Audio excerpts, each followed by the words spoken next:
बिस्मिल्लाहिर्रहमानिर्रहीम। अस्सलाम वालेकुम। मैं वां कैसर अंजम IPP न्यूज़ के प्रोग्राम दस्तक दे नाल। इस तो पहले तुसी बहुत सारे प्रोग्राम देखे।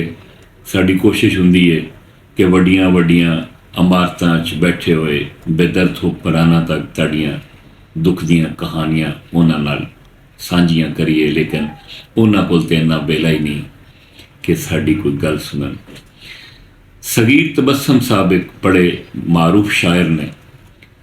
उन्हां दा एक पंजाबी कलाम है जिहड़ा अज दे हालात और वाक़यात ते बिल्कुल करीब तर है। उन्हां दा एक कलाम ताड़ी खिदमत विच पेश कर रहे हैं।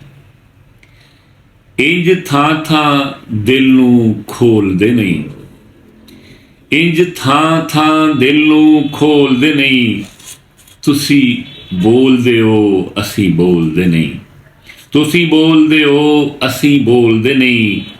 जेदे नाल टुरन दा सोच लिया, जेदे नाल टुरन दा सोच लिया, सिर कट जावे फिर डोलदे नहीं।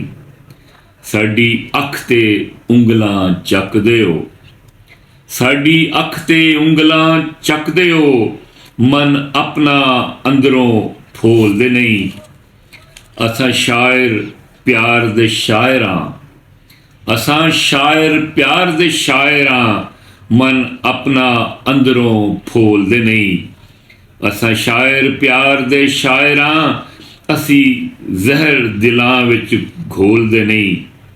जदों प्यार करन दा सोच लिया, जदों प्यार करन दा सोच लिया, फिर अंदरों बाहरों तोलदे नहीं। इंज थां थां दिल नूं खोलदे नहीं, तुसी बोलदे हो